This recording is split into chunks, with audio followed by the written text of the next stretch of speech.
फसल पक जावे ना ਉਹਦੇ ਦੁਆਲੇ ਬਾੜ ਕਰਨੀ ਪੈਂਦੀ ਹੈ। ਉਹਦੇ ਦੁਆਲੇ ਸੋਹਣੀ ਬਾੜ ਕਰਨ ਵਾਸਤੇ ਗੁਰਦੇਵ ਪਾਤਸ਼ਾਹ ਜੀ ਨੇ ਸਿੱਖੀ ਦੀ ਪੱਕੀ ਫਸਲ ਦਾ ਉਜਾੜਾ ਨਾ ਹੋਵੇ ਆਲੇ ਦੁਆਲੇ ਸ਼ਸਤਰਾਂ ਦੀ ਬਾੜ ਕੀਤੀ ਹੈ। ਵੈਸੇ ਪਹਿਲੇ ਗੁਰੂ ਸਾਹਿਬਾਨ ਵੀ ਸ਼ਸਤਰਾਂ ਤੋਂ ਦੂਰੀ ਨਹੀਂ ਸੀ ਬਣਾ ਕੇ ਰੱਖਦੇ। ਗੁਰੂ ਨਾਨਕ ਸਾਹਿਬ ਜੀ ਦੇ ਬਾਬਤ ਭਾਈ ਗੁਰਦਾਸ ਸਿੰਘ ਨੇ ਲਿਖਿਆ ਕਿ ਜਦੋਂ ਸਤਿਗੁਰੂ ਜੀ ਮੱਕੇ ਗਏ, ਕਾਬੇ ਗਏ, ਉਹਨਾਂ ਨੇ ਆਪਣੇ ਹੱਥ ਵਿੱਚ ਡਾਂਗ ਫੜੀ ਹੈ, ਸੋਟਾ ਫੜਿਆ, ਆਸਾ ਹੱਥ ਕਿਤਾਬ ਕੱਛ, ਇਹ ਜ਼ਿਕਰ ਕੀਤਾ ਹੈ। ਬਾਬਾ ਫਿਰ ਮੱਕੇ ਗਿਆ, ਨੀਲ ਬਸਤਰ ਧਾਰੇ ਬਨਵਾਰੀ, ਆਸਾ ਹੱਥ ਕਿਤਾਬ ਕੱਛ, ਪੋਥੀ ਜਿਹੜੀ ਸੀ ਉਹ ਕੱਛ ਵਿੱਚ ਝੋਲਾ ਪਾਇਆ, ਉਹਦੇ ਵਿੱਚ ਰੱਖੀ ਆ, ਹੱਥ ਵਿੱਚ ਸੋਟਾ ਫੜਿਆ। ਆਸਾ ਹੱਥ ਦਾ ਮਤਲਬ ਆਸਾ ਸੋਟੇ ਨੂੰ ਕਹਿੰਦੇ ਨੇ। ਗੁਰੂ ਨਾਨਕ ਦੇਵ ਮਹਾਰਾਜ ਦਾ ਇੰਡੀਆ ਦੇ ਵਿੱਚ ਸਿੱਕਮ ਇੱਕ ਗੁਰਦੁਆਰਾ ਸਾਹਿਬ ਹੈ।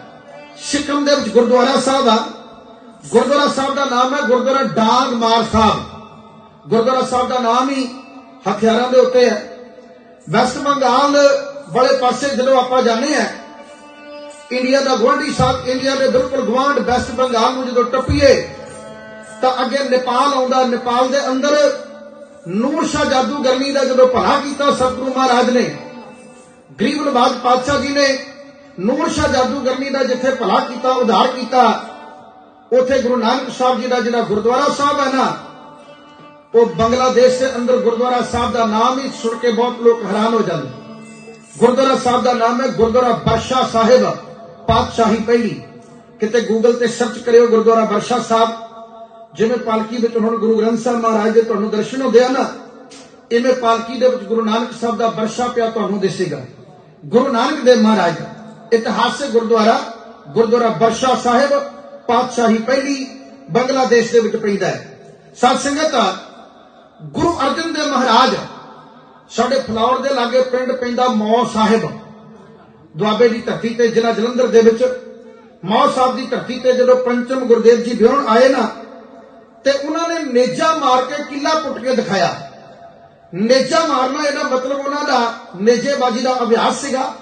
ਇਹਦਾ ਮਤਲਬ ਸ਼ਸਤਰਾਂ ਤੋਂ ਦੂਰੀ ਨਹੀਂ ਸੀ ਬਣਾ ਕੇ ਰੱਖੀ ਹੋਈ। ਗੁਰੂ ਅਰਜਨ ਦੇਵ ਜੀ ਨੇ ਆਪਣੇ ਪੁੱਤਰ ਸਾਹਿਬਜ਼ਾਦਾ ਹਰਗੋਬਿੰਦ ਸਾਹਿਬ ਜੀ ਨੂੰ ਸ਼ਸਤਰਧਾਰੀ ਬਣਾਉਣ ਵਾਸਤੇ ਬਾਬਾ ਬੁੱਢਾ ਸਾਹਿਬ ਜੀ ਨੂੰ ਖਾਸ ਹਦਾਇਤਾਂ ਕੀਤੀਆਂ ਕਿ ਇਹਨੂੰ ਸ਼ਸਤਰ ਦੀ ਟ੍ਰੇਨਿੰਗ ਮਿਲਣੀ ਚਾਹੀਦੀ ਹੈ। ਅੱਜ ਵੀ ਬਾਬਾ ਬੁੱਢਾ ਸਾਹਿਬ ਜੀ ਦਾ ਜਦੋਂ ਜ਼ਿਕਰ ਆਉਂਦਾ ਨਾ, ਬਹੁਤ ਲੋਕ ਇਹੋ ਹੀ ਕਹਿੰਦੇ ਨੇ ਕਿ ਉਹ ਨਾਮ ਜਪਣ ਵਾਲੇ ਸਨ। ਉਹਨਾਂ ਦੀ ਭਗਤੀ ਦੇ ਪੱਖ ਨੂੰ ਬੜਾ ਉਜਾਗਰ ਕੀਤਾ ਜਾਂਦਾ, ਪਰ ਸ਼ਕਤੀ ਦੇ ਪੱਖ ਨੂੰ ਲੁਕੋ ਲਿਆ ਜਾਂਦਾ ਹੈ। ਅੱਜ ਵੀ ਅਕਾਲ ਤਖਤ ਸਾਹਿਬ ਤੇ ਜਾਓ, ਬਾਬਾ ਬੁੱਢਾ ਸਾਹਿਬ ਜੀ ਦੀ 3.5 ਫੁੱਟ ਦੀ ਕਿਰਪਾਨ ਅੱਜ ਵੀ ਅਕਾਲ ਤਖਤ ਸਾਹਿਬ ਦੇ ਉੱਤੇ ਪਈ ਹੈ। ਰੋਜ਼ਾਨਾ ਰਹਿਰਾਸ ਸਾਹਿਬ ਜੀ ਦੇ ਪਾਠ ਤੋਂ ਬਾਅਦ ਵਿੱਚ ਦਰਸ਼ਨ ਦੀਦਾਰ ਕਰਵਾਏ ਜਾਂਦੇ ਨੇ। ਸੋ ਸ਼ਸਤਰਾਂ ਤੋਂ ਦੂਰੀ ਨਹੀਂ ਹੈ ਸਾਡੇ ਧਰਮ ਦੇ ਅੰਦਰ। ਸਾਡੇ ਧਰਮ ਅੰਦਰ ਤੇ ਗੁਰਦੁਆਰਾ ਪੀਰਗੜੀ ਸਾਹਿਬ ਵੀ ਹੈ। ਗੁਰੂ ਗੋਬਿੰਦ ਸਿੰਘ ਮਹਾਰਾਜ ਦਾ ਗੁਰਦੁਆਰਾ ਭੰਗਾਣੀ ਸਾਹਿਬ ਦੀ ਧਰਤੀ ਤੇ ਕਿਤੇ ਦਰਸ਼ਨ ਕਰੋ। ਗੁਰਦੁਆਰਾ ਪੀਰਗੜੀ ਸਾਹਿਬ ਸ਼ਸਤਰਾਂ ਦੇ ਨਾਮ ਦੇ ਉੱਤੇ ਗੁਰਦੁਆਰਾ ਸਾਹਿਬਾਨ ਨੇ। ਸਾਡਾ ਅਣਖੀਲਾ ਧਰਮ ਹੈ। ਅਸੀਂ ਤਾਂ ਕੜਾਹ ਪ੍ਰਸ਼ਾਦ ਵੀ ਕਿਰਪਾਨ ਘੇਟੇ ਭੇਟ ਕੀਤੇ ਬਿਨਾਂ ਨਹੀਂ ਛਕਦੇ। ਅਸੀਂ ਗੁਰੂ ਗ੍ਰੰਥ ਸਾਹਿਬ ਜੀ ਦੀ ਹਜ਼ੂਰੀ ਵਿੱਚ ਖੰਡੇ ਕਿਰਪਾਨਾਂ ਰੱਖਦੇ ਹਾਂ। ਸਾਡੇ ਖਾਤਰੇ ਵਿੱਚ 24 ਘੰਟੇ ਸ਼ਸਤਰ ਹੈ। ਗਰੀਬ ਨਵਾਜ ਪਾਤਸ਼ਾਹ ਨੇ ਸ਼ਸਤਰਧਾਰੀ ਕੌਮ ਸਾਜੀ ਹੈ। ਗੁਰੂ ਹਰਗੋਬਿੰਦ ਸਾਹਿਬ ਮਹਾਰਾਜ ਜੀ ਦੇ ਚਰਨਾਂ ਵਿੱਚ ਭਾਈ ਸੁਜਾਨ ਫਰਿਆਦ ਕਰਦਾ ਹੈ, ਪਾਤਸ਼ਾਹ ਇਹ ਤਾਂ ਉਹੀ ਘੋੜਾ ਜਿਹੜਾ ਕਰਮਚਾਰੀਆਂ ਨੇ ਮੇਰੇ ਕੋਲੋਂ ਖੋਇਆ ਸੀ। ਸਤਿਗੁਰੂ ਸਾਹਿਬ ਕਹਿਣ ਲੱਗੇ ਕੋਈ ਗੱਲ ਨਹੀਂ, ਜੇ ਆ ਗਿਆ ਤੇ ਚੰਗੀ ਗੱਲ ਹੈ। ਭਾਈ ਸੁਜਾਨ ਕਹਿੰਦਾ ਗੁਰੂ ਜੀ ਹੁਕਮ ਕਰੋ, 2-4 ਸਿੱਖਾਂ ਨੂੰ ਕਾਜੀ ਦੇ ਕੋਲੋਂ ਖੋ ਲਈਏ। ਸਤਿਗੁਰੂ ਕਹਿੰਦੇ ਉਹਨਾਂ ਨੇ ਤੇਰੇ ਕੋਲੋਂ ਖੋਇਆ, ਆਪਾਂ ਕਾਜੀ ਕੋਲੋਂ ਖੋ ਲਿਆ, ਫਿਰ ਤਾਂ ਖੋਣ ਵਾਲੇ ਉਹ ਵੀ ਤੇ ਖੋਣ ਵਾਲੇ ਆਪਾਂ ਵੀ, ਦੋਨਾਂ 'ਚ ਫਰਕ ਹੀ ਹੋਇਆ। ਆਪਾਂ ਘੋੜਾ ਖੋਣਾ ਨਹੀਂ ਹੈ, ਜਾ ਕੇ ਕਾਜੀ ਨੂੰ ਬੁਲਾ ਕੇ ਲੈ ਕੇ ਆ। ਭਾਈ ਸੁਜਾਨ ਗਏ। ਜਾਣ ਸਾਰ ਕਾਜੀ ਰੁਸਤਮ ਖਾਨ ਨੂੰ ਕਹਿਣ ਲੱਗੇ ਕਾਜੀ ਤੁਹਾਨੂੰ ਗੁਰੂ ਹਰਗੋਬਿੰਦ ਸਾਹਿਬ ਮਹਾਰਾਜ ਸੱਚੀ ਸਰਕਾਰ ਨੇ ਬੁਲਾਇਆ। ਕਾਜੀ ਡਰ ਗਿਆ, ਕਾਜੀ ਘਾਬਰ ਗਿਆ। ਉਹਦੇ ਡਰ ਦਾ ਕਾਰਨ ਕੀ ਆ ਸੁਣ ਕੇ ਤੁਸੀਂ ਹੈਰਾਨ ਹੋਵੋਗੇ। ਇਹ ਜਿਹੜਾ ਕਾਜੀ ਰੁਸਤਮ ਖਾਨ ਹੈ ਕੌਣ ਹੈ ਭਲਾ? ਥੋੜਾ ਜਿਹਾ ਧਿਆਨ ਦੇ ਕੇ ਇਤਿਹਾਸ ਦੇ ਉੱਤੇ ਜਦੋਂ ਝਾਤੀ ਮਾਰਦੇ ਆ, ਗੁਰੂ ਅਰਜਨ ਦੇਵ ਮਹਾਰਾਜ ਦੇ ਸਿਰ ਵਿੱਚ ਸ਼ਰਦਾ ਬਲਦਾ ਰੇਤਾ ਪਾ ਦਿਓ। ਗੁਰੂ ਅਰਜਨ ਦੇਵ ਨੂੰ ਤਤੀ ਤਵੀ ਦੇ ਉੱਤੇ ਬਿਠਾ ਦਿਓ। ਗੁਰੂ ਅਰਜਨ ਦੇਵ ਜੀ ਨੂੰ ਉਬਲਦੀ ਦੇਗ ਵਿੱਚ ਉਬਾਲ ਦਿਓ। ਇਹ ਫਤਵੇ ਦੇਣ ਵਾਲਾ ਇਹ ਕਾਜੀ ਹੈ ਜਿਸ ਕਾਜੀ ਨੇ ਫਤਵਾ ਦਿੱਤਾ ਸੀ ਕਿ ਗੁਰੂ ਅਰਜਨ ਦੇਵ ਜੀ ਨੂੰ ਦੇਗ ਵਿੱਚ ਉਬਾਲੋ, ਗੁਰੂ ਅਰਜਨ ਦੇਵ ਜੀ ਨੂੰ ਤਤੀ ਤਵੀ ਦੇ ਉੱਤੇ ਬਿਠਾਓ, ਗੁਰੂ ਅਰਜਨ ਦੇਵ ਦੇ ਸਿਰ ਵਿੱਚ ਸ਼ਰਦਾ ਬਲਦਾ ਰੇਤਾ ਪਾਓ। ਗੁਰੂ ਸੱਚੇ ਪਾਤਸ਼ਾਹ ਜੀ ਦੀ ਸ਼ਹਾਦਤ ਦਾ ਫਤਵਾ ਜਾਰੀ ਕਰਨ ਵਾਲਾ ਇਹ ਉਹ ਕਾਜੀ ਹੈ ਜਦੋਂ ਕਾਜੀ ਨੂੰ ਪਤਾ ਲੱਗਾ ਕਿ ਗੁਰੂ ਹਰਗੋਬਿੰਦ ਸਾਹਿਬ ਨੇ ਮੈਨੂੰ ਬੁਲਾਇਆ, ਘਬਰ ਗਿਆ। ਕਹਿਣ ਲੱਗਾ ਵੀ ਇਸ ਗੁਰੂ ਦੇ ਬਾਪ ਨੂੰ ਤੇ ਮੈਂ ਮਰਵਾਇਆ, ਇਸ ਗੁਰੂ ਦੇ ਬਾਪ ਦੇ ਉੱਤੇ ਅਸਹਿ ਤੇ ਅਕਹਿ ਜਿਹਨੇ ਜ਼ੁਲਮ ਹੋਏ ਸਰਕਾਰੀ ਹੁਕਮਾਂ ਨਾਲ, ਉਹ ਹੁਕਮ ਮੇਰੇ ਰਾਹੀਂ ਹੋਇਆ। ਤੇ ਹੁਣ ਗੁਰੂ ਅਰਜਨ ਦਾ ਪੁੱਤਰ ਬੜਾ ਤਾਕਤਵਰ ਹੈ, ਇਹਦੇ ਕੋਲੇ ਜੰਗਜੂ ਸੂਰਮੇ ਰਹਿੰਦੇ ਨੇ, ਇਹਦੇ ਕੋਲੇ ਸ਼ਸਤਰ ਨੇ, ਇਹਦੇ ਕੋਲੇ ਜੰਗੀ ਅਭਿਆਸ ਕਰਨ ਵਾਲੇ ਯੋਧੇ ਨੇ। ਆਪ ਵੀ 2 ਕਿਰਪਾਨਾਂ ਪਾ ਕੇ ਬੈਠਾ, ਅਕਾਲ ਤਖਤ ਦਾ ਨਿਰਮਾਣ ਕਰਕੇ ਬੈਠਾ, ਇਹ ਬੜੀ ਵੱਡੀ ਤਾਕਤ ਦਾ ਮਾਲਕ ਹੈ। ਮਤਲਬ ਕਿਤੇ ਆਪਣੇ ਸ਼ਹੀਦ ਬਾਪ ਦਾ ਬਦਲਾ ਲੈਣ ਵਾਸਤੇ ਮੈਨੂੰ ਨਾ ਬੁਲਾ ਰਿਹਾ ਹੋਵੇ। ਕਾਜੀ ਡਰ ਗਿਆ। ਸਤਿਗੁਰੂ ਜੀ ਦੇ ਸੇਵਾਦਾਰ ਭਾਈ ਸੁਜਾਨ ਨੂੰ ਕਹਿਣ ਲੱਗਾ, ਮੈਂ ਘੋੜਾ ਘਰ ਬੰਨ ਕੇ ਆਉਣਾ ਹੈ। ਭਾਈ ਸੁਜਾਨ ਕਹਿੰਦਾ, ਨਾ ਨਾ ਕਾਜੀ ਜੀ, ਤੁਹਾਡੇ ਨਾਲ ਘੋੜੇ ਬਾਰੇ ਤਾਂ ਗੱਲ ਕਰਨੀ ਆ, ਘੋੜੇ ਬਾਰੇ ਤਾਂ ਗੱਲ ਕਰਨੀ। ਇਹ ਸ਼ਬਦ ਸੁਣ ਕੇ ਕਾਜੀ ਦੇ ਸਾਹ ਸਾਹ ਆਏ, ਕਿਉਂਕਿ ਉਹਨੂੰ ਪਤਾ ਸੀ ਕਿ ਸਤਿਗੁਰੂ ਵੀ ਘੋੜਿਆਂ ਦੇ ਬੜੇ ਸ਼ੌਕੀਨ ਨੇ, ਘੋੜਿਆਂ ਦੇ ਬੜੇ ਪਾਰਖੂ ਨੇ, ਕਿਉਂਕਿ ਬਹੁਮੁੱਲਾ ਘੋੜਾ ਹੋ ਸਕਦਾ ਸਤਿਗੁਰੂ ਦੇ ਪਸੰਦ ਆ ਜਾਏ। ਘੋੜੇ ਸਮੇਤ ਜਦੋਂ ਕਾਜੀ ਗੁਰਦੇਵ ਜੀ ਦੇ ਕੋਲ ਆਇਆ ਤੇ ਸਤਿਗੁਰੂ ਹੱਸ ਕੇ ਕਹਿਣ ਲੱਗੇ, ਵਾਹ ਕਾਜੀ, ਘੋੜਾ ਬੜਾ ਵਧੀਆ ਨਹੀਂ ਫਿਰਦਾ। ਉਹ ਕਹਿਣ ਲੱਗਾ, ਹਾਂ ਮਹਾਰਾਜ, ਲੱਖ ਰੁਪਏ ਦਾ ਘੋੜਾ ਥੋੜਾ ਬਿਮਾਰ ਹੋ ਗਿਆ। ਸਤਿਗੁਰੂ ਤਾਂ ਜਾਣਦੇ ਸੀ ਵੀ ਕਿੱਡੇ ਲੱਖਾਂ ਰੁਪਏ ਖਰਚੇ ਨਾਲ, ਉਹ ਤਾਂ ਅੰਤਰਜਾਮੀ ਪੁਰਖ ਵਿਧਾਤੇ ਨੇ, ਤਾਂ ਦਿਲਾਂ ਦੀਆਂ ਜਾਣਨ ਵਾਲੇ। ਕਹਿਣ ਲੱਗਾ, ਜੀ ਬਹੁਤ ਮੁੱਲਾ ਘੋੜਾ, ਪਰ ਬਿਮਾਰ ਹੋ ਗਿਆ ਥੋੜਾ ਜਿਹਾ। ਸਤਿਗੁਰੂ ਕਹਿੰਦੇ, ਕਾਜੀ ਘੋੜਾ ਤੇਰਾ ਕਿ ਰਾਜੇ ਦਾ? ਕਹਿਣ ਲੱਗਾ, ਜੀ ਘੋੜਾ ਤਾਂ ਬਾਦਸ਼ਾਹ ਦਾ ਸੀ, ਪਰ ਉਹ ਬਿਮਾਰ ਹੋਣ ਕਰਕੇ ਹੁਣ ਉਹਨੇ ਮੈਨੂੰ ਦੇ ਦਿੱਤਾ, ਹੁਣ ਇਹ ਘੋੜਾ ਮੇਰਾ। ਸਤਿਗੁਰੂ ਕਹਿੰਦੇ, ਕਾਜੀ ਤਾਂ ਕੀ ਕਰਨਾ, ਘੋੜਾ ਵੇਚਣਾ? ਜਦੋਂ ਘੋੜਾ ਵੇਚਣਾ ਸ਼ਬਦ ਸੁਣਿਆ, ਕਾਜੀ ਦੇ ਚਿੱਤ ਤੇ ਲੱਡੂ ਘੁਰਨ ਲੱਗ ਪਏ ਤੇ ਮਰੇ ਸੱਪ ਦਾ ਮੁੱਲ ਪੈਣ ਲੱਗਾ। ਹੋਰ ਕੀ ਹੋਣਾ ਚਾਹੀਦਾ? ਇਹਦੇ ਮਰ ਹੀ ਜਾਣਾ। ਡਾਕਟਰਾਂ ਨੇ ਕਿਹਾ ਮੇਰੇ ਤੋਂ ਪੱਠੇ ਪਾਉਣ ਵਾਲਾ ਵੀ ਮਰ ਜਾਣਾ, ਇਹਨੂੰ ਤਾਂ ਇਦਾਂ ਦੀ ਬਿਮਾਰੀ ਚਿੰਬੜੀ ਆ ਵੀ ਜਿਹੜੇ ਘੱਟ ਵੱਧ ਗਿਆ ਉਸ ਘਰ ਦੇ ਨਿਆਣੇ ਮਰ ਜਾਣੇ ਆ। ਕਾਜੀ ਕਹਿਣ ਲੱਗਾ, ਜੀ ਵੇਚ ਲਵਾਂਗੇ। ਸਤਿਗੁਰੂ ਕਹਿੰਦੇ, ਬੋਲ ਕਿੰਨੇ ਪੈਸੇ ਲੈਣੇ ਆ? ਕਹਿੰਦਾ, ਜੋ ਮਰਜ਼ੀ ਦੇ ਦਿਓ। ਉਹ ਤਾਂ ਮਰਿਆ ਸੱਪ ਗਵਨ ਹੋਣਾ ਚਾਹੁੰਦਾ ਨਾ। ਸਤਿਗੁਰੂ ਕਹਿੰਦੇ, ਇਉਂ ਨਹੀਂ, ਤੇਰੀ ਚੀਜ਼ ਹੈ, ਇੱਕ ਵਾਰ ਦੱਸ ਕਿੰਨੇ ਪੈਸੇ ਚਾਹੀਦੇ ਆ? ਕਹਿੰਦਾ, ਜੀ ਮੈਂ ਨਹੀਂ ਦੱਸਣੇ, ਤੁਸੀਂ ਆਪ ਹੀ ਦੱਸ ਦਿਓ। ਸਤਿਗੁਰੂ ਕਹਿੰਦੇ, 10,000 ਲੈਣਾ ਹੈ? ਕਾਜੀ ਕਹਿੰਦਾ, ਜੀ ਫੜੋ ਘੋੜਾ ਤੁਹਾਡਾ, ਮੈਨੂੰ 10,000 ਦੇ ਦਿਓ। ਸਤਿਗੁਰੂ ਕਹਿੰਦੇ, ਕਾਜੀ ਐਡੀ ਵੱਡੀ ਰਕਮ ਅਸੀਂ ਅੰਮ੍ਰਿਤਸਰ ਸਾਹਿਬ ਤੋਂ ਲੈ ਕੇ ਨਹੀਂ ਤੁਰੇ, ਤੈਨੂੰ 10,000 ਰੁਪਇਆ ਦੇਵਾਂਗੇ, ਪਰ ਦੇਾਂਗੇ ਅੰਮ੍ਰਿਤਸਰ ਜਾ ਕੇ। ਕਾਜੀ ਵੀ ਅੱਗੋਂ ਢੀਠ ਜਾ ਹੋ ਕੇ ਕਹਿਣ ਲੱਗਾ, ਕਹਿੰਦਾ, ਤੁਹਾਡੀ ਇਹ ਸ਼ਰਤ ਤਾਂ ਮੈਨੂੰ ਪ੍ਰਵਾਨ ਹੈ, ਮੈਂ ਉਧਾਰ ਕਰਨ ਨੂੰ ਤਿਆਰ ਹਾਂ, ਅੰਮ੍ਰਿਤਸਰ ਜਾ ਕੇ ਪੈਸੇ ਲੈ ਆਵਾਂਗਾ, ਪਰ ਮੇਰੀ ਇੱਕ ਸ਼ਰਤ ਹੈ ਵੀ ਘੋੜਾ ਆ ਬਿਮਾਰ, ਮੇਰੇ ਵੱਲੋਂ ਘੋੜਾ ਬਚੇ ਤੇ ਮੇਰੇ ਵੱਲੋਂ ਮਰੇ, ਮੇਰੇ ਵੱਲੋਂ ਘੋੜਾ ਅੱਜ ਹੀ ਮਰ ਜਾਵੇ। ਮੈਂ 10,000 ਲੈਣਾ, ਭੜਕੇ ਐ ਨਾ ਕਹਿ ਰਿਹਾ ਘੋੜਾ ਤਾਂ ਮਰ ਗਿਆ, ਘੋੜਾ ਬਿਮਾਰ ਆ, ਇਹ ਚੰਗੀ ਤਰ੍ਹਾਂ ਵੇਖ ਲਓ। ਤੇ ਸਤਿਗੁਰੂ ਸਾਹਿਬ ਕਹਿਣ ਲੱਗੇ, ਕੋਈ ਪਰਵਾਹ ਨਹੀਂ, ਤੇਰਾ 10,000 ਪੱਕਾ, ਚਾਹੇ ਘੋੜਾ ਬਚੇ ਤੇ ਚਾਹੇ ਮਰੇ, ਤੈਨੂੰ 10,000 ਦੇ ਦਿਆਂਗੇ, ਪਰ ਦਿਆਂਗੇ ਅੰਮ੍ਰਿਤਸਰ ਜਾ ਕੇ। ਕਾਜੀ ਕਹਿਣ ਲੱਗਾ, ਜੀ ਕਾਗਜ਼ ਕਰ ਦਿਓ, ਪੇਪਰ ਦੇ ਉੱਤੇ ਲਿਖ ਦਿਓ ਕਿ ਅਸੀਂ 10,000 ਰੁਪਇਆ ਕਾਜੀ ਰੁਸਤਮ ਖਾਨ ਦਾ ਦੇਣਾ, ਅਸੀਂ 10,000 ਰੁਪਏ ਦੇ ਕਰਜ਼ਾਈ ਆ। ਉਸ ਟਾਈਮ ਸੋਨੇ ਦਾ ਭਾਅ 11 ਰੁਪਏ ਤੋਲਾ ਹੁੰਦਾ ਸੀ। 10,000 ਰੁਪਇਆ ਦਾ ਮੁੱਲ ਸੱਚੇ ਪਾਤਸ਼ਾਹ ਨੇ ਉਸ ਬਹੁਮੁੱਲੇ ਘੋੜੇ ਦਾ ਪਾਇਆ। ਕਿੰਨਾ ਸਾਧ ਸੰਗਤ ਕੀਮਤੀ ਘੋੜਾ ਹੋਏਗਾ, ਕਿੰਨਾ ਸੁੰਦਰ ਘੋੜਾ ਹੋਏਗਾ। ਗੁਰਦੇਵ ਪਾਤਸ਼ਾਹ ਨੇ ਕਾਗਜ਼ ਦੇ ਉੱਤੇ ਲਿਖ ਕੇ ਦੇ ਦਿੱਤਾ ਤੇ ਅਸੀਂ ਕਾਜੀ ਰੁਸਤਮ ਖਾਨ ਦਾ 10,000 ਰੁਪਇਆ ਦੇਣਾ, ਪਰ ਦੇਣਾ ਅੰਮ੍ਰਿਤਸਰ ਸਾਹਿਬ ਜਾ ਕੇ ਆ, ਪਹਿਲਾਂ ਨਹੀਂ ਦੇਣਾ। ਜਿੱਦਣ ਅੰਮ੍ਰਿਤਸਰ ਸਾਹਿਬ ਚਲੇ ਗਏ, ਕਾਜੀ ਭਾਵੇਂ ਉਸੇ ਦਿਨ ਹੀ ਆ ਜਾਵੇ ਸਾਡੇ ਮਗਰ, ਭਾਵੇਂ ਅਗਲੇ ਦਿਨ ਹੀ ਆ ਜਾਵੇ, ਅਸੀਂ ਇਹਨੂੰ ਪੈਸੇ ਦੇ ਦਿਆਂਗੇ। ਹੁਣ ਕਾਜੀ ਨੇ ਕਾਗਜ਼ ਜੇਬ 'ਚ ਪਾਇਆ ਤੇ ਘਰ ਨੂੰ ਤੁਰ ਗਿਆ। ਭਾਈ ਸੁਜਾਨ ਹੱਥ ਜੋੜ ਕੇ ਕਹਿਣ ਲੱਗਾ, ਪਾਤਸ਼ਾਹ, ਆਪਣਾ ਘੋੜਾ ਤੇ ਤੁਹਾਡੀ ਕਿਰਪਾ ਨਾਲ ਗਿਆ ਆ, ਪਰ ਮੈਨੂੰ ਇੱਕ ਗੱਲ ਦੀ ਸਮਝ ਨਾ ਆਈ, ਪਰ ਤੁਸੀਂ ਮੈਨੂੰ ਦੱਸੋ ਵੀ ਆਪਾਂ ਕਾਜੀ ਨੂੰ 10,000 ਰੁਪਇਆ ਦੇਣਾ? ਸਤਿਗੁਰੂ ਹੱਸ ਕੇ ਕਹਿੰਦਾ, ਸਾਡਾ ਘੋੜਾ ਸਾਡੇ ਕੋਲ ਆ ਗਿਆ, ਇਹਨੂੰ ਕਾਹਦੇ ਪੈਸੇ ਦੇਣੇ ਆ? ਉਹ ਕਹਿੰਦਾ, ਸਤਿਗੁਰੂ ਜੀ ਜੇ ਦੇਣੇ ਨਹੀਂ ਤਾਂ ਫਿਰ ਤੁਸੀਂ ਲਿਖ ਕੇ ਨਹੀਂ ਸੀ ਦੇਣਾ, ਇਹ ਜਿਹੜਾ ਲਿਖ ਕੇ ਦੇ ਦਿੱਤਾ ਇਹ ਤਾਂ ਆਪਣੀ ਬਦਨਾਮੀ ਕਰੂਗਾ। ਸਤਿਗੁਰੂ ਕਹਿਣ ਲੱਗੇ, ਕੋਈ ਪਰਵਾਹ ਨਹੀਂ ਭਾਈ ਸੁਜਾਨ, ਵੇਖੀ ਆਪਾਂ ਇਹਨੂੰ ਪੈਸੇ ਦੇਣੇ ਆ, ਇਹਨੇ ਵੇਖ ਨਹੀਂ ਲੈਣੇ ਨਹੀਂ, ਆਪਾਂ ਇਹਨੂੰ ਦਿਆਂਗੇ, ਪਰ ਇਹ ਲਊਗਾ ਨਹੀਂ। ਭਾਈ ਸੁਜਾਨ ਅੱਗੇ ਅੱਗੇ ਹੁੰਦਾ ਕੀ ਆ, ਤੂੰ ਵੇਖੀ ਜਾਈ। ਭਾਈ ਸੁਜਾਨ ਹੁਣ ਸਮਝ ਤੇ ਕੋਈ ਆਈ ਨਹੀਂ ਭਈ ਆਪਾਂ ਦੇਣੇ ਆ ਤੇ ਇਹਨੇ ਲੈਣੇ ਨਹੀਂ, ਇਹ ਗੱਲ ਕਿਵੇਂ ਹੋ ਸਕਦੀ ਹੈ? ਤੇ ਕਾਜੀ ਤੇ ਪੈਸੇ ਛੱਡੇਗਾ ਨਹੀਂ ਕਿਸੇ ਹਾਲਤ। ਕਾਜੀ ਘਰੇ ਚਲਾ ਗਿਆ ਤੇ ਸਤਿਗੁਰੂ ਪਾਤਸ਼ਾਹ ਨੇ ਘੋੜੇ ਦੀ ਕੰਡ ਤੇ ਹੱਥ ਫੇਰਿਆ।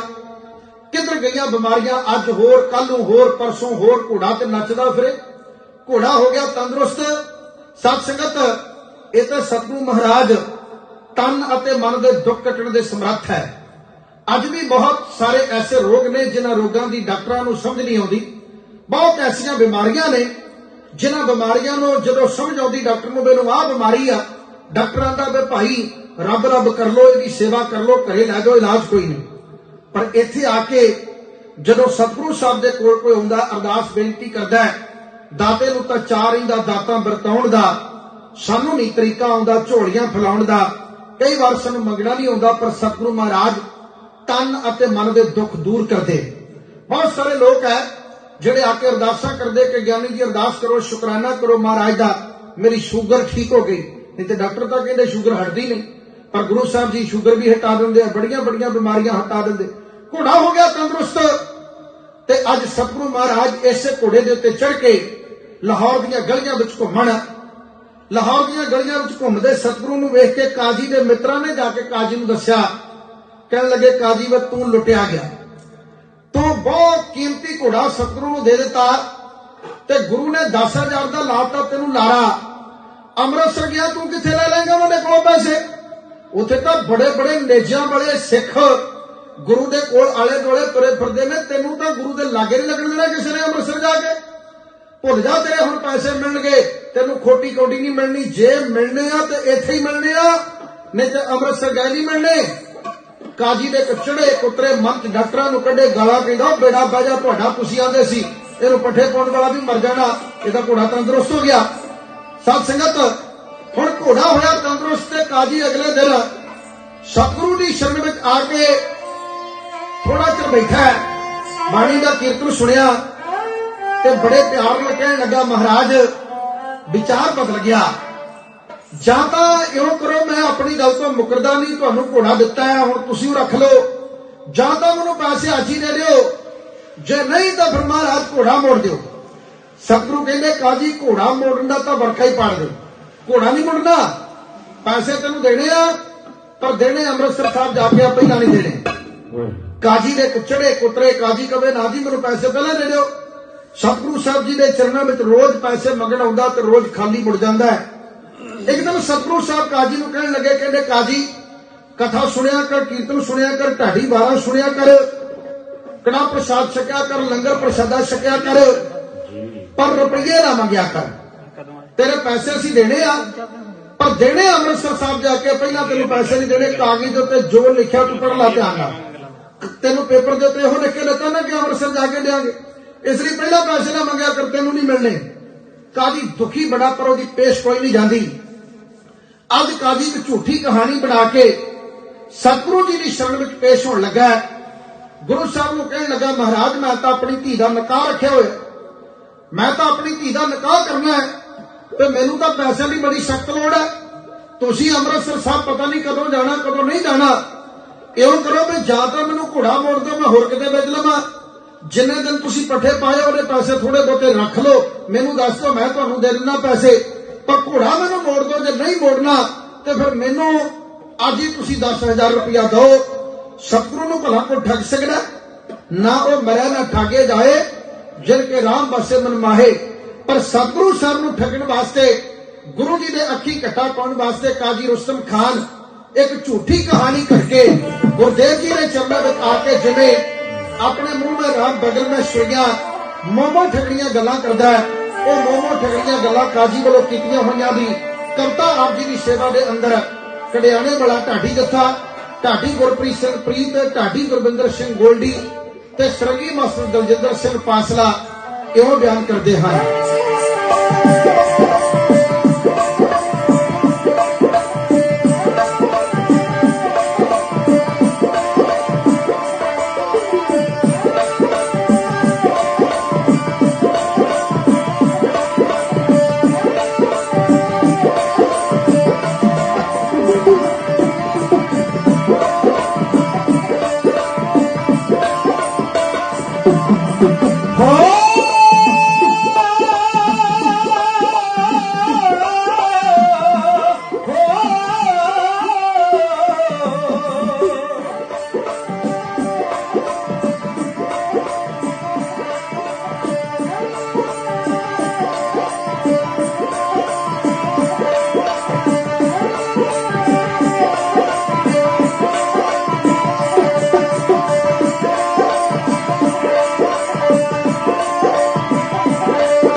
मैनू कम जरूरी है देवो मेरे पैसे सतगुर मैनू कम जरूरी है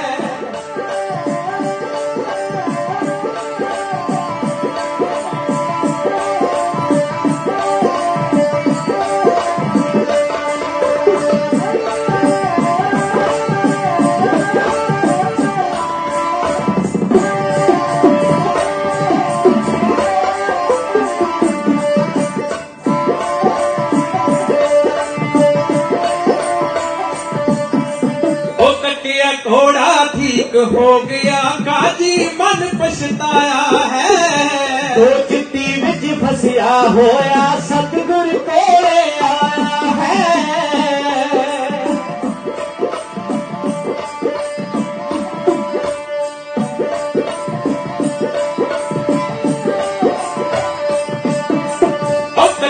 घोड़ा ठीक हो गया काजी मन पछताया है वो चिट्टी विच फसिया होया सतगुर कोले आया है मंगे नहीं मैं अगे पैसे मंगे नहीं मैं अगे पैसे मेरी सिद्क सबूरी है देवो मेरे पैसे सतगुर मैनू कम जरूरी है देवो मेरे पैसे सतगुर मैनू कम जरूरी है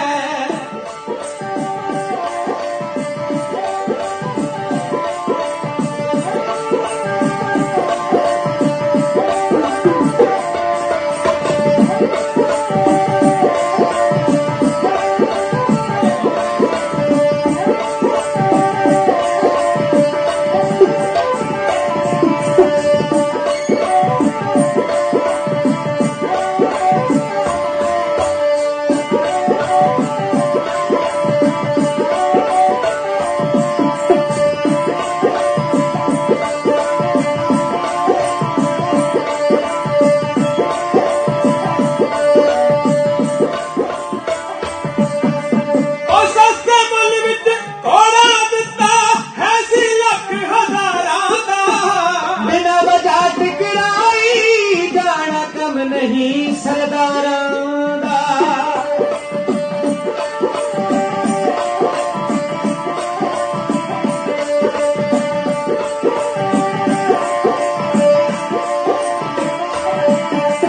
ਉਹ ਸਸਤੇ ਮੁੱਲ ਵਿੱਚ ਘੋੜਾ ਦਿੱਤਾ ਹੈ ਸੀ ਲੱਖ ਹਜ਼ਾਰਾਂ ਦਾ बिना वजह टरकाई जाना कम नहीं सरदारां दा और ਤੁਹਾਡੇ ਰਕਮ ਪਈ ਹੈ और तुहाडे रकम पई है ਦੱਸੋ ਕੀ ਮਜਬੂਰੀ ਹੈ ਦੇਵੋ ਮੇਰੇ ਪੈਸੇ ਸਤਗੁਰ ਮੈਨੂੰ ਕੰਮ ਜ਼ਰੂਰੀ ਹੈ ਦੇਵੋ ਮੇਰੇ ਪੈਸੇ ਸਤਗੁਰ ਮੈਨੂੰ ਕੰਮ ਜ਼ਰੂਰੀ ਹੈ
देवो मेरे पैसे सतगुर मैनू कम जरूरी है देवो मेरे पैसे सतगुर मैनू काम जरूरी है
थोड़ा नहीं सी मैं विसा करना।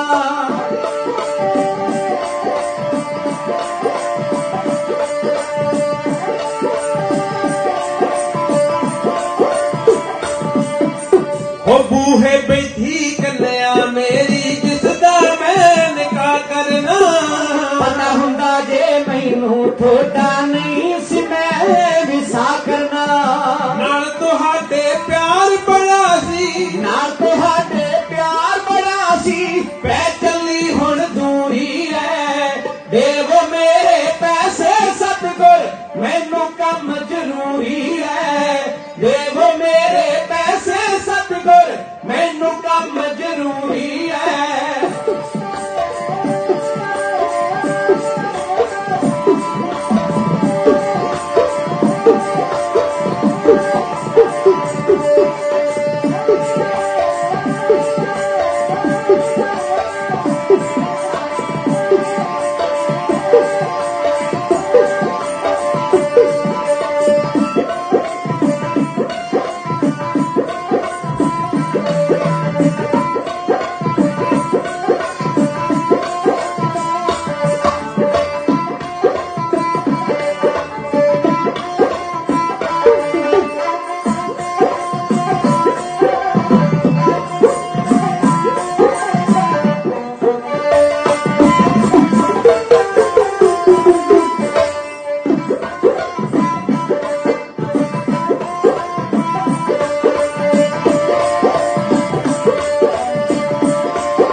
जी हाँ राज महल दा कोल राजे दे रहिंदा हाँ। थोड़े उत्ते पुलिस चढ़ा दूं हुणे राजे नूं कहंदा हाँ। मैं काजी हाँ राज महल दा कोल राजे दे रहिंदा हाँ। थोड़े उत्ते पुलिस चढ़ा दूं हुणे राजे नूं कहंदा हाँ। रूप कहे अज काजी ने भी, रूप कहे अज काजी ने भी, वट्टी मिठी कूरी है। देव मेरे पैसे सतगुर मैनू कम जरूरी है। देव मेरे पैसे सतगुर मैनू कम जरूरी है। ओहो देवो मेरे पैसे सतगुर ਮੈਨੂੰ ਕੰਮ ਜ਼ਰੂਰੀ ਹੈ। ਕਹਿਣ ਲੱਗਾ ਮੈਂ ਆਪਣੀ ਧੀ ਦਾ ਨਿਕਾਹ ਰੱਖਿਆ ਹੈ। ਹੁਣ ਬੰਦਾ ਬੰਦੇ ਦੀਆਂ ਅੱਖਾਂ 'ਚ ਘੱਟਾ ਤਾਂ ਲੱਖਾਂ ਬਾਹਰ ਪਾ ਦੂ, ਪਰ ਸਤਿਗੁਰੂ ਮਹਾਰਾਜ ਤੇ ਸਾਡੀ ਤੁਹਾਡੀ ਸਾਰਿਆਂ ਦੀ ਅੰਦਰ ਦੀ ਅਵਸਥਾ ਜਾਣਦੇ। ਕਾਜੀ ਨੇ ਘਰੇ ਨਿਕਾਹ ਰੱਖਿਆ ਲੜਕੀ ਦਾ ਕਿ ਨਹੀਂ ਰੱਖਿਆ, ਇਹ ਸਤਿਗੁਰੂ ਸਾਹਿਬ ਦੇ ਅੱਖੀ ਘੱਟਾ ਥੋੜਾ ਪਾਇਆ ਜਾ ਸਕਦਾ ਹੈ। ਗੁਰਦੇਵ ਪਿਤਾ ਕਹਿਣ ਲੱਗੇ ਕਾਜੀ ਤੈਨੂੰ ਪੈਸੇ ਦੇਣੇ ਆ, ਅਸੀਂ ਪੈਸਿਆਂ ਤੋਂ ਮੁਕਰਦੇ ਨਹੀਂ ਆ, ਦਿਆਂਗੇ ਅੰਮ੍ਰਿਤਸਰ ਸਾਹਿਬ ਜਾ ਕੇ। ਇਹ ਗੱਲ ਆਪਣੀ ਲਿਖਤ ਦੇ ਵਿੱਚ ਹੋ ਚੁੱਕੀ ਹੈ। ਜਿੱਦਣ ਅੰਮ੍ਰਿਤਸਰ ਸਾਹਿਬ ਚਲੇ ਗਏ, ਭਾਵੇਂ ਅਗਲੇ ਦਿਨ ਹੀ ਆ ਜੀ, ਤੈਨੂੰ ਦੇ ਦੇਵਾਂਗੇ। ਤੇ ਕਾਜੀ ਸਤਿਗੁਰੂ ਨੂੰ ਕਹਿਣ ਲੱਗਾ ਇੰਨਾ ਚੜਾਵਾ ਚੜਦਾ ਤੁਹਾਡੇ ਚਰਨਾਂ ਵਿੱਚ, ਲੋਕ ਮੱਥਾ ਟੇਕ ਟੇਕ ਕੇ ਰੁਪਈਆਂ ਦਾ ਢੇਰ ਲਾ ਦਿੰਦੇ ਨੇ, ਹੁਣ ਤੱਕ ਭਾਵੇਂ ਤੁਸੀਂ 2-3 ਵਾਰ ਕਰਕੇ ਦੇ ਦਿੰਦੇ। ਸਤਿਗੁਰੂ ਕਹਿਣ ਲੱਗੇ ਕਾਜੀ ਇਹ ਜਿਹੜੀ ਗੋਲਕ ਦੀ ਮਾਇਆ ਨਾ, ਇਹ 3 ਕੰਮਾਂ ਵਾਸਤੇ ਹੈ। ਸਭ ਤੋਂ ਜ਼ਰੂਰੀ ਕੰਮ ਗਰੀਬਾਂ ਤੇ ਮਰੀਜ਼ਾਂ ਦੀ ਮਦਦ ਵਾਸਤੇ, ਦੂਸਰਾ ਕੰਮ ਗੁਰੂ ਕੇ ਲੰਗਰ ਵਾਸਤੇ, ਤੇ ਤੀਸਰਾ ਕੰਮ ਗੁਰਮਤਿ ਦੇ ਪ੍ਰਚਾਰ ਵਾਸਤੇ। ਹੋਰ ਕਿਸੇ ਕੰਮ ਉੱਤੇ ਖੋਟੀ ਕੌਡੀ ਨਹੀਂ ਲਾਈ ਜਾ ਸਕਦੀ। ਇਹ 3 ਕੰਮਾਂ ਵਾਸਤੇ ਗੋਲਕ ਦੀ ਮਾਇਆ। ਸਤ ਸੰਗਤ ਵਕਤ ਆਗਿਆ ਨਹੀਂ ਦਿੰਦਾ ਕਿ ਮੈਂ ਲੰਬੇ ਵਹਿਣ ਵਿੱਚ ਪਵਾਂ, ਪਰ ਇਹਦੇ ਉੱਤੇ ਮੈਂ ਇੱਕ ਆਪਣੇ ਮਨ ਦੀ ਗੱਲ ਕਹਿਣ ਲੱਗਾ। ਲੰਗਰਾਂ ਦੇ ਉੱਤੇ ਸਾਡੀ ਕੌਮ ਦਾ ਅੱਜ ਬਹੁਤ ਧਿਆਨ ਹੈ। ਗੋਲਕ ਦੇ ਵਿੱਚੋਂ ਲੰਗਰ ਜਿਹੜਾ ਉਹ ਘੱਟ ਲੱਗਦਾ, ਸੰਗਤਾਂ ਹੀ ਤਕਰੀਬਨ ਲਗਾ ਦਿੰਦੀਆਂ। ਲੰਗਰ ਵਾਕਈ ਸੋਹਣਾ ਹੋਣਾ ਚਾਹੀਦਾ, ਮੈਂ ਇਸ ਗੱਲ ਨਾਲ ਸਹਿਮਤ ਹਾਂ। ਗੁਰੂ ਸਾਹਿਬ ਜੀ ਦੇ ਦਰਬਾਰ ਵਿੱਚ ਜਿਹੜਾ ਬੰਦਾ ਰੋਟੀ ਖਾਣ ਬੈਠ ਗਿਆ ਨਾ, ਉਹਨੂੰ ਪ੍ਰਸ਼ਾਦਾ ਛਕਦੇ ਮੌਕੇ ਇਹ ਅਹਿਸਾਸ ਹੋਣਾ ਚਾਹੀਦਾ ਹੈ ਕਿ ਮੈਂ ਵਾਕਈ ਰਾਜਿਆਂ ਦੇ ਰਾਜੇ ਮਹਾਰਾਜੇ ਦੇ ਘਰ ਪ੍ਰਸ਼ਾਦਾ ਛਕਣ ਲੱਗਾ। ਲੰਗਰ ਗੁਰੂ ਦਾ ਸੋਹਣਾ ਹੀ ਹੋਣਾ ਚਾਹੀਦਾ ਹੈ। ਸਤ ਸੰਗਤ ਗਰੀਬਾਂ ਤੇ ਮਰੀਜ਼ਾਂ ਦੀ ਮਦਦ ਅਤੇ ਗੁਰਮਤਿ ਦਾ ਪ੍ਰਚਾਰ, ਇਹ 2 ਕੰਮ ਅੱਜ ਮਸਤਾਨੇ ਹੋ ਗਏ। ਅੱਜ ਕਿਸੇ ਗਰੀਬ ਦੀ ਮਦਦ ਵਾਸਤੇ, ਕਿਸੇ ਮਰੀਜ਼ ਦੀ ਮਦਦ ਵਾਸਤੇ ਗੋਲਕ ਦੀ ਮਾਇਆ ਨਹੀਂ ਖਰਚੀ ਜਾਂਦੀ। ਬਹੁਤੇ ਗੁਰੂ ਘਰਾਂ ਦਾ ਪ੍ਰਬੰਧ ਇਦਾਂ ਦਾ, ਉਹ ਗੁਰਮਤਿ ਦੇ ਪ੍ਰਚਾਰ ਉੱਤੇ ਕੋਡੀ ਖਰਚਣੀ ਤਾਂ ਕੀ, ਉਹ ਸਗੋਂ ਕਹਿੰਦੇ ਪ੍ਰਚਾਰਕ ਸਾਨੂੰ ਕਮਾਈ ਕਰਕੇ ਦੇ ਜਾਵੇ। ਗੁਰੂ ਕੇ ਗ੍ਰੰਥੀ ਸਿੰਘਾਂ ਦੀ ਸਤ ਸੰਗਤ ਸੇਵਾ ਸੰਭਾਲ, ਨਾਮ ਜਪਣ ਵਾਲਿਆਂ ਦਾ ਸਤਿਕਾਰ, ਬਹੁਤ ਟਾਵੇਂ ਪ੍ਰਬੰਧਕ ਰਹਿ ਗਏ ਜਿਹੜੇ ਇਹਨਾਂ ਗੱਲਾਂ ਤੇ ਗੌਰ ਕਰਦੇ ਆ। ਨਹੀਂ ਤੇ ਅੱਜ ਕੱਲ ਪ੍ਰਮਾਤਮਾ ਮਿਹਰ ਕਰੇ ਸਾਡੀ ਕੌਮ ਨੂੰ ਆਪਣਾ ਅਕੀਦਾ ਪਹਿਚਾਨਣ ਦਾ ਬਲ ਬਖਸ਼ੇ, ਅਰਦਾਸ ਹੀ ਕੀਤੀ ਜਾ ਸਕਦੀ। ਗੱਗੇ ਤੇ ਗੁਰੂ ਪੈਂਦਾ ਤੇ ਗੱਗੇ ਤੇ ਗੋਲਕ ਪੈਂਦੀ ਹੈ। ਗੱਗੇ ਤੇ ਗੁਰੂ, ਗੱਗੇ ਤੇ ਗੋਲਕ, ਗੋਲਕ ਅਤੇ ਗੁਰੂ ਦੇ ਵਿਚਕਾਰ ਇਹ ਸ਼ਸਤਰ ਪਏ ਨੇ। ਸ਼ਸਤਰ ਬੋਲ ਕੇ ਕਹਿੰਦੇ ਨੇ ਕਿ ਮਰੂ ਕਰਨ ਵਾਲਿਆਂ ਦਾ ਧਰਮ ਨਹੀਂ ਹੈ। ਅਣਖੀਲਾ ਸਿਧਾਂਤ ਅਪਣਾਏਗਾ ਤਾਂ ਤੇਰੀ ਸੁਰਤ ਗੁਰੂ ਤੱਕ ਜਾਣੀ ਆ, ਨਹੀਂ ਤਾਂ ਮਾਫ ਕਰੀ ਤੂੰ ਗੋਲਕ ਤੋਂ ਅੱਗੇ ਟੱਪ ਹੀ ਨਹੀਂ ਸਕਦਾ। ਅੱਜ ਸਾਡੀ ਕੌਮ ਗੋਲਕ ਤੇ ਚਿੰਬੜ ਕੇ ਰਹਿ ਗਈ। ਅਸੀਂ ਸਿਧਾਂਤ ਨੂੰ ਵੀ ਪਿੱਛੇ ਛੱਡ ਗਏ, ਗੁਰੂ ਤੱਕ ਤੇ ਫਿਰ ਕੀ ਪੁੱਜਣਾ ਸੀ। ਪਰਮਾਤਮਾ ਮਿਹਰ ਕਰੇ ਤੁਹਾਡਾ ਇੱਥੇ ਆਉਣਾ ਤੇ ਸਾਡਾ ਇੱਥੇ ਗਾਉਣਾ ਸਫਲਾ ਕਰਨ। ਕੱਲ ਨੂੰ ਆਪਾਂ ਇੱਥੋਂ ਹੀ ਪ੍ਰਸੰਗ ਦੀ ਆਰੰਭਤਾ ਕਰਾਂਗੇ ਕਿ ਸਤਿਗੁਰੂ ਸਾਹਿਬ ਜੀ ਨੇ ਕਾਜੀ ਨੂੰ ਅੱਜ ਫਿਰ ਟਰਕਾ ਕੇ ਤੋੜ ਦਿੱਤਾ ਕਿ ਕਾਜੀ ਪੈਸੇ ਤੈਨੂੰ ਦੇਣੇ ਪਰ ਦੇਣੇ ਅੰਮ੍ਰਿਤਸਰ ਸਾਹਿਬ ਜਾ ਕੇ ਹੈ। ਹੁਣ ਕਾਜੀ ਨੂੰ ਕਿਵੇਂ ਪੈਸੇ ਮਿਲਦੇ ਆ? ਭਾਈ ਸੁਜਾਨ ਨੂੰ ਸਤਿਗੁਰਾਂ ਨੇ ਜਿਹੜਾ ਇਸ਼ਾਰਾ ਦਿੱਤਾ ਹੈ ਕਿ ਆਪਾਂ ਪੈਸੇ ਦੇਣੇ ਆ ਤੇ ਇਹਨੇ ਲੈਣੇ ਨਹੀਂ, ਉਹ ਗੱਲ ਕਿਵੇਂ ਸਾਰਥਕ ਹੋ ਨਿਬੜਦੀ ਆ, ਇਹ ਕਹਾਣੀ ਆਪਾਂ ਕੱਲ ਦੇ ਦੀਵਾਨ ਵਿੱਚ ਵਿਚਾਰਾਂਗੇ। ਅੱਜ ਦੇ ਪ੍ਰੋਗਰਾਮ ਵਿੱਚ ਇੱਕ ਜਾਂ ਦੋ ਨਹੀਂ ਬੇਸ਼ੁਮਾਰ ਗਲਤੀਆਂ ਹੋਈਆਂ ਹੋਣਗੀਆਂ, ਆਪਣੇ ਅਣਜਾਣ ਸੇਵਾਦਾਰ ਜਾਣ ਕੇ ਮਾਫ ਕਰਿਓ। ਸਾਰੀ ਸੰਗਤ ਦੀ ਚੜ੍ਹਦੀ ਕਲਾ ਦੀ ਕਾਮਨਾ ਕਰਦਾ ਹੈ। ਅਗਲਾ ਪ੍ਰੋਗਰਾਮ ਆਪ ਜੀ ਨੂੰ ਸਤਿਕਾਰਯੋਗ ਬਾਬਾ ਜੀ ਗਿਆਨੀ ਜੀ ਹੁਣੀ ਦੱਸਣਗੇ। ਆਓ ਸਾਡੀਆਂ ਗਲਤੀਆਂ ਦੇ ਉੱਤੇ ਰਹਿਮਤ ਦਾ ਪਰਦਾ ਪਾਓ, ਗੱਜ ਵੱਜ ਕੇ ਫਤਿਹ ਬੁਲਾਇਓ, ਢਿੱਲੀ ਫਤਿਹ ਨਾ ਬੁਲਾਇਓ। ਪਿਆਰ ਦੇ ਵਜਦ ਵਿੱਚ ਕਹੋ ਨਾਨਕ ਨਾਮ ਚੜ੍ਹਦੀ ਕਲਾ, ਤੇਰੇ ਭਾਣੇ ਸਰਬੱਤ ਦਾ ਭਲਾ। ਵਾਹਿਗੁਰੂ ਜੀ ਕਾ ਖਾਲਸਾ, ਵਾਹਿਗੁਰੂ ਜੀ ਕੀ ਫਤਿਹ।